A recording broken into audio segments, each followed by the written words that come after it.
Hello everyone, I'm Scott. Welcome back to my channel CineRam, where I talk about movie things. Don't let the sweater fool you, it's June.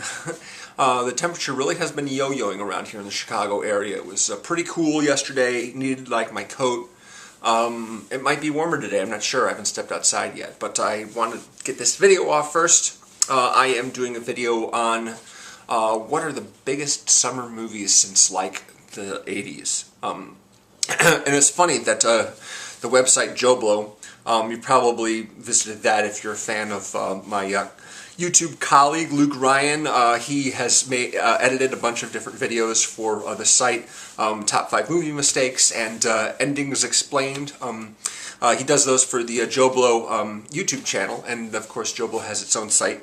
And they published a story a couple of days ago about the most memorable summer movie seasons starting with 1975. Very kind of similar to what I'm doing right here, so it's kind of a funny coincidence they happen to be doing that. If you'd like to read it, it's linked below, along with my Facebook page. My criteria is not necessarily the best movies, but more like the most significant summer movie seasons. Not necessarily the highest grossing either, because if you want to look at the highest grossing summer movie seasons, you either basically just look at the last 10 years, or you adjust all the grosses for inflation and see how it comes out that way. And Gone with the Wind will probably still come out ahead no matter what. No, I'm talking about the movies that came out during the summer that had like a bigger impact. Movies that started franchises or started trends or something like that. That's kind of where I'm going with this, in addition to also being very popular and well-liked and making a lot of money. I'm also looking at a few flops. So my criteria is kind of shifting and amorphous, and I think I've pegged 12 particular summer movie seasons that would be the best to talk about over the last 34. That would be from 1984 through last year, 2017. But it could change a little bit. But I know that I'm definitely going to, one of the seasons I definitely want to talk about first was what I'm talking about today, which is 1984. This was, I was 11 at the time. I was 11 years old when 1984 rolled around. It was summer, the Olympics were happening in Los Angeles, everyone was sort of nuts about that, and Mary Lou Retton, the gymnast, and a lot of the movie advertising had sort of an Olympic theme to it, or at least they inserted an Olympic theme. One time when I opened up the newspaper and saw ads for Gremlins and Ghostbusters, they were both Olympic themed. Stripe, the lead evil gremlin, was holding up the eternal flame torch and, you know, grinning. And the Ghostbusters were on that little podium right there where people stand after they've won. Great noise again. Medals, you know, the three Ghostbusters, and so I cut them out of the newspaper and got my crayons and colored in the streams and drew Slimer on the ad, and I colored green onto the gremlin stripe in his little ad. I was 11, you know, I was still a kid at the time, you know. Obviously, some kids mature faster than others. Anyway, 1984, big summer. I believe the highest grossing movie that came out that summer was Indiana Jones and the Temple of Doom, which was the second Indiana Jones movie. But there are a couple other rather significant movies, of course, Ghostbusters and Gremlins. There were basically the three biggest top grossing movies of that summer. Also, Beverly Hills Cop was the top grossing movie of the year, but didn't come out in summer. Came out in November, I think, and that kind of surprised me. I figured it would be a summer movie, but, you know, R-rated movies for grown-ups and older teens, I guess, weren't as popular in the summer at that point. We had a couple of trend-setting sort of breakdance movies. Both Breakin' and Beat Street came out that summer, and I actually saw Breakin' in the theater. My mom took my brother and I to see it, and it was pretty boring, actually. There was like one funny moment, but ultimately it wasn't my thing. And we just kind of like, oh, that was all right as we left, but ultimately it was kind of a boring experience. If there was a story, if there was a plot, I didn't care. Some of the dancing was good, I guess. I mean, I like the music, I guess, and I like the dancing, but if there was a plot, I don't even remember what it was. And I haven't really seen that movie since then. Beat Street, I never saw that one. Another very significant movie, The Karate Kid, came out that summer. and it started a whole sort of franchise, I guess you could say, that ended with Hilary Swank becoming the new Karate Kid, the new student to Pat Morita's mentor. And of course now we have a YouTube web series called Cobra Kai, which makes Johnny, the villain of Karate Kid, the main character, and Ralph Macchio, the hero, into the villain. Kind of. I haven't watched it yet. I just watched the trailer. It's very amusing to think that they would do something like this. Red Dawn, the original Red Dawn, it got a remake a couple years ago with Chris Hemsworth, but the original Red Dawn with Patrick Swayze and Leah Thompson and Jennifer Grey and C. Thomas Howell came out that summer. Purple Rain, a very a movie that didn't get a lot of critical praise when it came out, but affection for it has certainly built up over the years quite a bit. As far as what Prince had to offer, as far as films go, this is far and away the one that they like the best. It isn't Under the Cherry Moon, that's for sure. 16 Candles, of course. 16 Candles, a John Hughes movie. This was pre-Breakfast Club and pre a lot of other John Hughes and a lot of other teen movies, very significant. And I also, of course, wanted to mention one big flop, or at least a pretty big disappointment, and that was Sheena. Sheena was a movie that it's kind of like Tarzan, only the female version of Tarzan.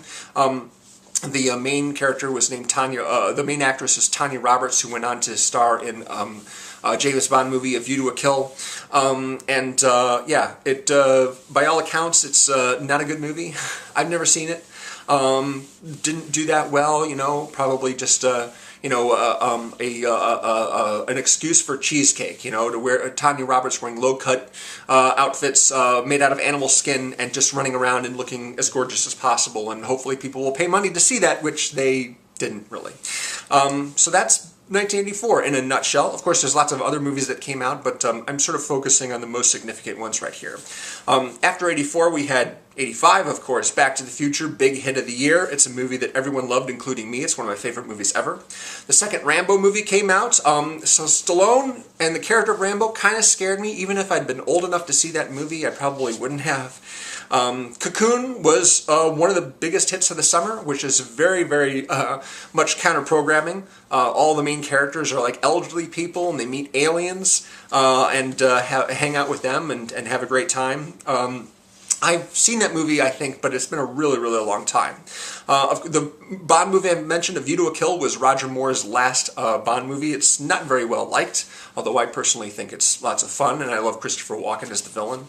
Roger Moore's last James Bond movie. The Goonies is something that's very well beloved. Pee-wee's Big Adventure, also very big. Mad Max Beyond Thunderdome, the third Mad Max movie, came out in '85. And the big disaster, I guess you could say, of that summer was Red Sonja, which is kind of a Conan the Barbarian sequel. There was Conan the Barbarian with Schwarzenegger, and then Schwarzenegger was in Conan the Destroyer, and then Ren Sonja was like kind of a spin-off of that with Schwarzenegger playing a supporting role.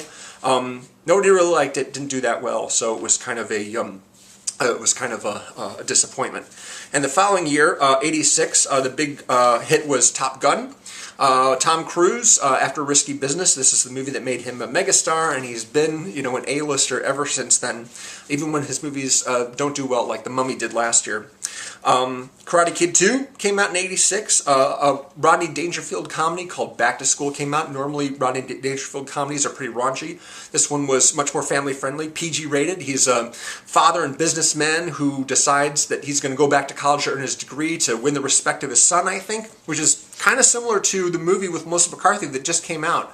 Although I don't think the respect issue there was as Melissa McCarthy is like a divorcee, and she's just like, I'm getting my degree now, after all this time looking after my husband. So those were the big three movies of that summer, plus you had Aliens and The Fly from 20th Century Fox, both very, very successful genre movies. Labyrinth, a very, very well-liked fantasy movie with David Bowie and Jennifer Connelly and all the Jim Henson Muppets. Ferris Bueller's Day Off. And the big disaster that came out that year was, of course, George Lucas's Howard the Duck. A movie which I don't think I've ever actually seen in its entirety. I know I've seen the end, I've seen the beginning, and I've seen some of the middle, but I think I missed the Leah Thompson, Howard the Duck sex scene. It's probably a good thing.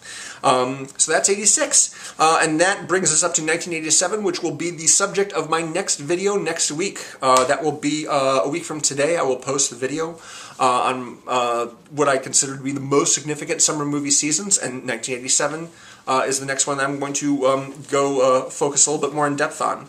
I also wanted to mention that I didn't see any movies in the theater this week. I was thinking about going to see Adrift with Shailene Woodley and Stan Claflin, but I ended up having other things to do. I did, however, catch up with the Gerard Butler action thriller Den of Thieves on disc. He is basically a cop who's a rather vicious temperament, and he's hunting for a gang of professional thieves, who some of whom are O'Shea Jackson, from who's Ice Cube's son, and he played Ice Cube in Straight Outta Compton's in it, and 50 Cent is in it as well, and a couple of the guys who I'm not really familiar with. Anyway, it's very, very, very much like Heat. If you've seen the Robert De Niro, Al Pacino movie Heat from the 90s, you've got the crew of cops, you've got the crew of crooks, they're running after each other. Very, very similar. In fact, a lot of the story beats are pretty much exactly the same as Heat. So it's like basically a less good version of Heat. So that's really what I saw. I also caught up with an old 80s Val Kilmer movie called Kill Me Again. It's like a sort of noir thriller. Takes place in Reno, Nevada. There's a stolen suitcase full of cash. There's a femme fatale. Val Kilmer's a private eye. Michael Madsen's basically playing the exact same character he went on to play in The Getaway with Alec Baldwin. Yeah, so that was okay. Nothing to scream about. But I've been a Val Kilmer fan for a really, really long time, so I'm glad I finally got the chance to catch up with that one. I've also never seen Thunderheart with Val Kilmer, so at some point I'm probably going to have to watch that as well. I have a channel on my cable package that has nothing but MGM movies, and so MGM had this movie along with the original 1984 film with John Hurt. That's a movie that's actually called 1984. It's based on the George Orwell novel. I haven't gotten to that one yet. So that's what I've seen recently. So thank you for watching, and of course, again, if you'd like to look at my Facebook page, that's below, as well as that article on the Joblo site. And I'll see you next time. Take it easy.